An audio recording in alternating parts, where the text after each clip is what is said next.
नमस्ते दोस्तों। अगर मैं आपसे पूछूं कि आज के समय के कुछ एस्ट्रोनॉमर्स का नाम बताइए तो हो सकता है हमें पता भी ना हो, वो केवल वही लोग बता सकते हैं जो इस फील्ड में शायद हों। लेकिन अगर पुराने दौर की बात की जाए तो हमें से बहुत लोग काफ़ी सारे एस्ट्रोनॉमर्स के नाम बता सकते हैं। भास्कराचार्य हो गए, आर्यभट्ट हो गए, ब्रह्मदत्त जी हो गए, कॉपरनिकस हो गए, गैलीलियो गैलीली आई हो गए। क्योंकि दोस्तों जो उस टाइम के जो हमारे एंशियंट एस्ट्रोनॉमर थे उन्होंने बहुत कंट्रीब्यूशन किया है अंतरिक्ष के क्षेत्र में, और उन्हीं को ही दोस्तों जो आज के एस्ट्रोनॉमर साइंटिस्ट हैं उनकी थ्योरीज़ को फॉलो कर रहे हैं दोस्तों। तो दोस्तों आज मैं जिनकी बात करने जा रही हूँ, मेरे फेवरेट साइंटिस्ट एस्ट्रोनॉमर है वो गैलीलियो गैलीली। कल उनका बर्थडे था 15 फरवरी को, और 6 साल पहले मैंने इनकी बायोग्राफी पढ़ी थी और मैं बहुत इंस्पायर फील किया था मैंने। तब मुझे बहुत ज़्यादा कुछ जानने को मिला था, क्योंकि 90 के दशक में केवल किताबें होती थी, कोई बहुत जिज्ञासा हमारे अंदर नहीं होती थी। तो बहुत टाइम बाद मेरे अंदर जिज्ञासा आई थी बहुत सारी चीज़ों को जानने की। उसका सारा श्रेय गैलीलियो गैलीली जी को जाता है। तो दोस्तों आज उनके जो कल बर्थडे निकला है उसे ख़ास मौके पर मैं कुछ इन्फॉर्मेशन शेयर करना चाहूँगी। आज की जनरेशन को भी उनसे सीखने की बहुत ज़्यादा ज़रूरत है। आधुनिक विज्ञान जो आज चल रहा है उसमें बहुत सारा कंट्रीब्यूशन गैलीलियो गैलीली आई का है। तो दोस्तों गैलीलियो गैलीली इटली के वैज्ञानिक, गणितज्ञ और खगोल शास्त्री थे। उन्हें आधुनिक विज्ञान का जनक माना जाता है। उन्होंने भौतिकी, खगोल विज्ञान, ब्रह्मांड विज्ञान, गणित और दर्शन के क्षेत्र में अहम योगदान किया था। तो उन्होंने दोस्तों दूरबीन का आविष्कार किया था और काफ़ी सारे खोज की थी जिसमें से पेंडुलम है। तो दोस्तों गैलीलियो गैलीलियाई 16वीं शताब्दी के महान खगोल शास्त्री वैज्ञानिक रहे हैं, गणितज्ञ रहे हैं। उनका जन्म 15 फरवरी 1564 को इटली के पीसा में हुआ था। गैलीलियो द्वारा बहुत सारे रिसर्च का विरोध हुआ, उन पर नास्तिकता, पाखंड के आरोप लगाए गए। और उस समय दोस्तों जो रोम चर्च के जो लोग थे उनकी धार्मिक किताबों को का उन्होंने खंडन किया था, और इसके लिए दोस्तों उनको सज़ा दी गई थी। पर दोस्तों आज बच्चा बच्चा जानता है कि पृथ्वी गोल है और यह सूर्य के चारों परिक्रमा करती है। अगर हमें गैलीलियो ने नहीं बताया होता तो आज हम लोग भी यही कहते कि हाँ पृथ्वी स्थिर है, पृथ्वी कोई चक्कर नहीं लगा रही है ना। तो लेकिन दोस्तों पहली बार गैलीलियो ने ही पृथ्वी सूर्य के चारों चक्कर लगाने की बात बताई थी। हालांकि आप यह जानकर हैरान हो जाएंगे कि विज्ञान से जुड़े सत्य और सटीक पहलू की खोज करने वाले गैलीलियो को बहुत उत्पीड़न ना झेलनी पड़ी। आप में से बहुत लोग ने इनके बारे में जानते होंगे, पढ़ा होगा, इनकी बायोग्राफी पढ़ी हुई है, आप पढ़ सकते हैं इंटरनेट पे। तो गैलीलियो के सिद्धांत पृथ्वी गतिमान है के कारण उन्हें सज़ा मिली।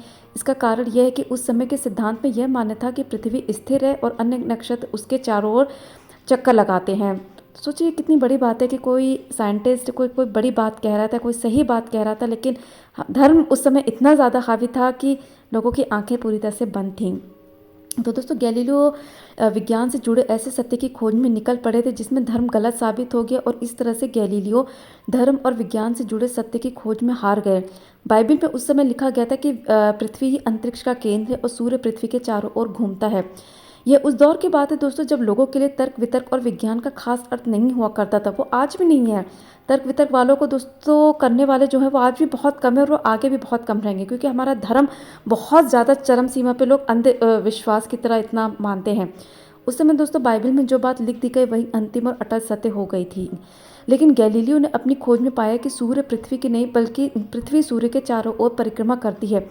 ऐसे में अगर गैलीलियो सही साबित हो जाते तो इसका मतलब यह होता कि बाइबल में लिखी बात झूठ है, यानी पोप और पादरी उस समय जनमानस को बाइबल के माध्यम से जो बता रहे थे वो झूठ साबित हो जाती। और दोस्तों गैलीलियो की यही खोज रोमन चर्च और पादरियों को बिल्कुल पसंद नहीं आई। ऐसे में दोस्तों गैलीलियो को सज़ा दी गई थी। सोचिए उनका कोई कसूर भी नहीं था और उनको सज़ा मिलती है। उसके बाद दोस्तों गैलीलियो गैलीली के द्वारा लिखी हुई एक बुक थी the dialogue of two the principal system of the world में उन्होंने दावा किया कि पृथ्वी सूर्य का चक्कर लगाती है।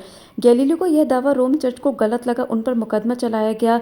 गैलीलियो अपने दावे पर अड़े रहे, इसके लिए उन्हें जेल दिया गया, उम्र भर कैद किया गया दोस्तों। और उसके बाद दोस्तों गैलीलियो ने सोची अपनी लिखी हुई बातों के लिए चर्च से माफ़ी मांगी, जिसके बाद उनकी सज़ा कम की गई। हालांकि गैलीलियो को घर पर ही नज़रबंद कर दिया गया दोस्तों, उनकी किताबों को भी प्रकाशित होने से रोक दिया गया। 8 जनवरी 1642 को गैलीलियो की मौत हो गई, क्योंकि दोस्तों वो अंदर ही अंदर रहते। सोचिए एक इंसान जो सही था वो अपनी ही बातों के लिए क्या कहते हैं माफ़ी मांगता है, मतलब इससे बड़ी बात और क्या हो सकती है। तो उनकी स्टोरी दोस्तों बहुत इंस्पायरिंग वाली है। तो गैलीलियो गैलीलियाई के जो रिसर्च और आविष्कार है जो लोगों को जानने चाहिए, बहुत लोग जानते होंगे। टेलीस्कोप का आविष्कार दोस्तों गैलीलियो गैलीलियाई ने किया। कई सारे प्लैनेट्स गैलीलियो गैलीलियाई ने देखे। गैलीलियो ने दोस्तों लगभग 200 टेलीस्कोप बनाए और उन्हें विभिन्न इंस्टीट्यूट में प्रशिक्षण के लिए, ट्रेनिंग्स के लिए क्या कहते हैं भेजा गया। और उन्होंने अपने टेलीस्कोप को दोस्तों बहुत सारे शिक्षण संस्थानों में दान किया था। और पहली बार गैलीलियो ने ही दोस्तों बृहस्पति ग्रह, जुपिटर के 4 चंद्रमाओं का पता लगाया था।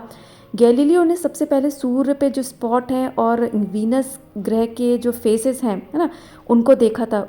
उन्होंने इस पर शोध की और निष्कर्ष निकाला कि सभी ग्रह सूर्य की परिक्रमा करें।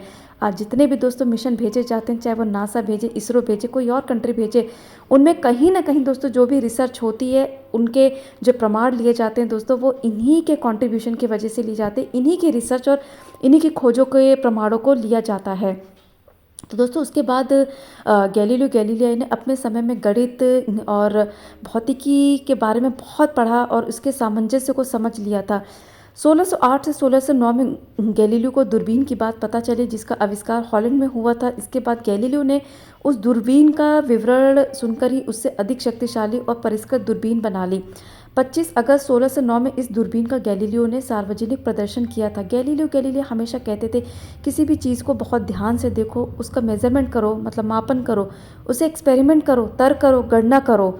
और ये बात बिल्कुल रेलिवेंट और बिल्कुल सही बात है। लेकिन हमारा धर्म जो है, जो अंधविश्वास लोगों को एकदम होता है, वो उसकी कहानी अलग ही चलती है। तो दोस्तों गैलीलियो ने ही पेंडुलम की खोज की थी, हाइड्रोस्टैटिक बैलेंस के गुणों का वर्णन किया था। उन्होंने थर्मोस्कोप और कई तरह के कंपास जो होते हैं उनका आविष्कार किया था। जड़त्व का जो सिद्धांत होता है वो उसका प्रतिपादन किया था। गिरते हुए जो पिंड हैं उनके जो मूल नियम है उनको प्रतिपादित किया था। खैर उसके बाद न्यूटन के लॉ आए थे। तो इस तरह की खोजें दोस्तों गैलीलियो गैलीलियाई ने दी थी। इनके बारे में पढ़िए, इनके बारे में जानिए। आपके बच्चे या जो भी क्यूरियस लोग हैं उनको गैलीलियो गैलीलिया के बारे में जानना बहुत ज़रूरी है। अगर आप यूनिवर्स, अंतरिक्ष के प्रति बहुत ज़्यादा क्यूरियस हैं तो इनको ज़रूर जानिए दोस्तों। ये एक इंस्पायरिंग आइकन है। किस तरह से अपनी बात को सही आगे रखना है, चैलेंज करना है दोस्तों, वो हम गैलीलियो गैलीलियाई से सीख सकते हैं। उनके कंट्रीब्यूशन के लिए मैं उनको हमेशा धन्यवाद देती हूँ, क्योंकि पूरा का पूरा विज्ञान ही जो आज चल रहा है दोस्तों, उसमें गैलीलियो गैलीलियाई का बहुत बड़ा रोल है, बहुत बड़ा उनका क्या कंट्रीब्यूशन है। तो दोस्तों उनके कंट्रीब्यूशन को मैं सलाम करती हूँ। उनको जानिए, उनको समझिए और इस तरह के एस्ट्रोनॉमर, साइंटिस्ट से कुछ ना कुछ हमेशा सीखते रहिए, प्रेरणा लीजिए कि कितने कठिन वक्त में रहकर भी दोस्तों उन्होंने अपनी खोज करने को नहीं छोड़ा और अपने जो भी खोजें थी उनको सामने रखा गया और कितने सालों बाद दोस्तों उनकी खोजों को सही पाया गया। न्यूटन ने उनकी खोजों को सही पाया। तो ये होता है दोस्तों किसी भी चीज़ को देखने का मतलब एक सही नज़रिया, गिव अप नहीं करना, राइट अंडरस्टैंडिंग डेवलप करना। तो दोस्तों ये था छोटा सा वीडियो गैलीलियो गैलीलियाई के बर्थडे पर। मैं उनको सलाम करती हूँ। Thank you for watching this special episode.